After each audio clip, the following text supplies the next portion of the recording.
Here we are. We survived the New York monster pitch. Well, some teams did. We've had so many close games and weird twists and the whole Nepal subplot.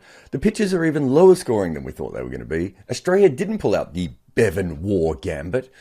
Ireland and Pakistan played an incredible epic that didn't matter at all. But we have our final 8. And now the World Cup steps up a notch, or at least goes sideways, or is closer to ending. I'm not quite sure where we are. But what I do know is this: we have 8 final sides. And how the hell did they get here? You might want to go on the attack against trolls of your favorite player. But to do that, you need a good defense. And we choose NordVPN. They are our protection against cyber cutters or when some board has geo-blocked a great clip. NordVPN will help you get through the straight bat of any rights restrictions so that you can watch all the cricket you want. Protect your computer like the fastest, nastiest, scariest bowler in the world is coming for it with NordVPN today. That's nordvpn.com/KIMBER. Go Nord today.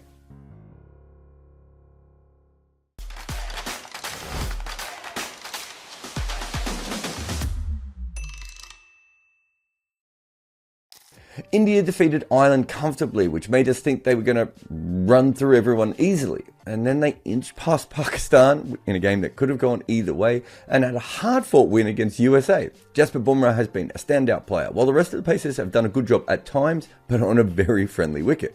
Rishabh Pant has been amongst the runs, while Rohit and Sky have a 50 each. However, they've been in New York like a lot. A completely different ball game to the entire rest of the tournament. How they go in the Super 8s will probably be a better reflection of their quality as a unit. And on talent and skill, you would expect them to be in the semi-finals. But right at the moment, it doesn't look like a straightforward path.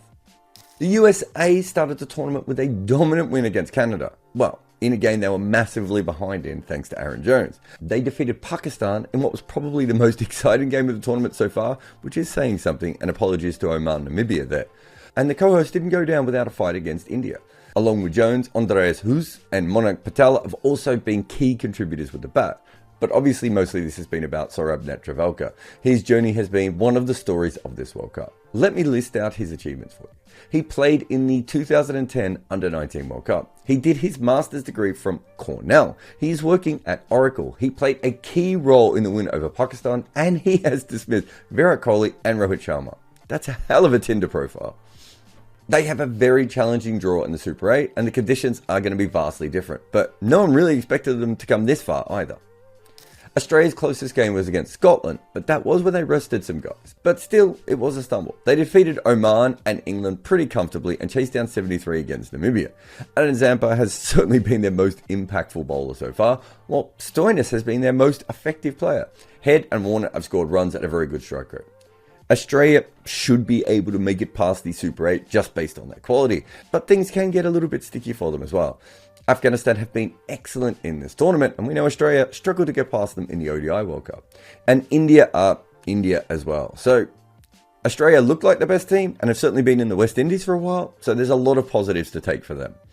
After a rain-curtailed game against Scotland and a loss against Australia, it looked like England might actually go out of the first round as the defending champions.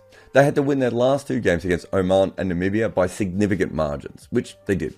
Jofra Archer, Mark Wood, Adil Rashid all played a big role in just ending Oman's batting. That game meant that their net run rate was better than Scotland's, who were level on points with them. Harry Brooks, 20 ball 47, and Johnny Bairstow sort of injecting that innings against Namibia, won them that one pretty easily. However, England do not look like the dominant side they once were. I don't think that means they have to be written off yet. They still possess the talent to defeat the top sides, but how they play spin might end up being the difference between them winning or flaming out. Afghanistan have been flying in their group so far. They were expected to win against Uganda and Papua New Guinea, but they won very comfortably in a tournament that a lot of teams have not won comfortably against that level of opposition. But their win against New Zealand was very important, and they completely destroyed the Kiwis so much that that felt like that was the end of their tournament. Fazal Haq Faruqi is taking wickets every 5.6 deliveries while going at 3.7 runs and over. Rashid Khan's 4-wicket haul against New Zealand was incredibly valuable as well. The rest of their bowlers have done a great job. Ramanala Gubaz is the leading run scorer of the tournament, and he is doing so at a strike rate of over 150. Ibrahim Zadran has also scored runs. There are questions about the rest of their batting, but in the Super 8, they're going to face India and Australia. If they can defeat one of those two and win the other game, a semi-final spot is very possible for them. I don't think they are as good in T20s as they are in ODIs, and I certainly worry about their entire batting lineup outside those openers. But hey, this is the second World Cup in a row they have outplayed their individual talent, and they almost stole a semi-final place last time. Can they do it again? Much like Afghanistan, the game against New Zealand was pretty much the most important one for the West Indies. Even though in that, they completely lost the plot for a long time. Shayan Rutherford's hitting, and then the bowlers kept them in the game by consistently taking winners. The left-arm orthodox duo of Akil Hassan and Gudakesh Modi have combined for figures of 12 for 96 in 20 overs, and I'm not sure Modi has bowled at his best yet. Alzarri Joseph also has 8 wickets at an average of 7.57 and an economy of 5.36. That's a huge bonus. He has not been bowling like this for a long time. But it's also lucky they've been bowling that well because their batting has not clicked yet. They chased 137 down against Papua New Guinea in 19 overs and really looked like they could have lost that game. Shayan Rutherford took them from 112 for 9 to 114 for 9. Their bowling is great in parts and shaky in others. But if they're going to be a real threat in this tournament, they have to start making some runs. South Africa have won all 4 games, but the last 3 of those could have gone either way. And honestly, the first one they weren't particularly dominant in with the bat either. They have played a lot of their games in New York, so naturally their batters have struggled. David Miller has been their best, while Heinrich Klaasen and Tristan Stubbs have also done good jobs. I think if you look at it from raw stats, they don't look great. But if you look at it from New York stats, I think they've been quite good. Anrich Nortje looked like he was going at 7 runs a ball in the IPL. And suddenly he comes back to the World Cup, and it's death taxes and Anrich Nortje taking a truckload of wickets in a T20 World Cup again. Otniel Bartman has also conceded very few runs, although his bowling's been a little bit more shaky. Keshav Maharaj took all 5 of his wickets against Sri Lanka and Bangladesh. I don't think he's been at his best yet. I think the West Indies will suit him even more. And Kagiso Rabada has been strangely poor, but I think he tried to pull it back a little bit in the last game. Their road ahead is not that easy, and they have to make a big decision on whether they want 2 spinners in the side as well. I mean, when they were put under a lot of pressure by Nepal, they basically got a run out by accident, and that's how they won that game. Despite the fact they haven't lost yet, they have not given their fans a lot of belief that things are different and that the hoodoo is about to be broken. Bangladesh won a close game against Sri Lanka and then lost by 4 runs against South Africa.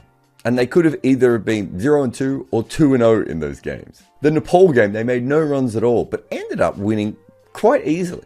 Their 4 main bowlers, Rishad Hassan, Tasken Ahmed, Tanzim Hassan and Mustafa Rahman, have been amongst the wickets and look really good. Shakib and Mahmudullah have been good at times. But as an overall attack, it's really working. With the batting though, it's not quite there, is it? Ridoy has been their most effective batter, and Shakib Al Hassan's unbeaten 64 against Netherlands certainly played a big part in that one. But no one is really believing in their batting at the moment. They would have to have some very big wins in the Super 8 to get them there, and I like their bowling so much, but their batting, I feel like at best they'll just miss out on a semi-final spot.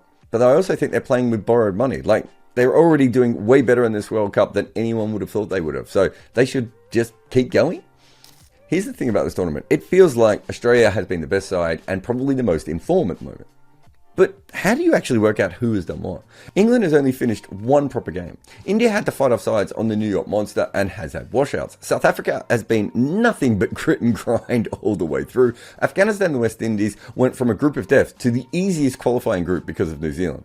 Until everyone fully assembles in the West Indies games, this whole tournament is just a mindless speculation, making this a fantastically fun World Cup. This World Cup you can catch us every single day over at Jarrod Kimber Live. It is like the videos here, except they come out quicker and I forget what I'm saying occasionally. We have sometimes up to 3 videos a day on that channel, but we usually just have our scoreboard and normal podcasts. But you know, sometimes when a game is good, I just gots to go live.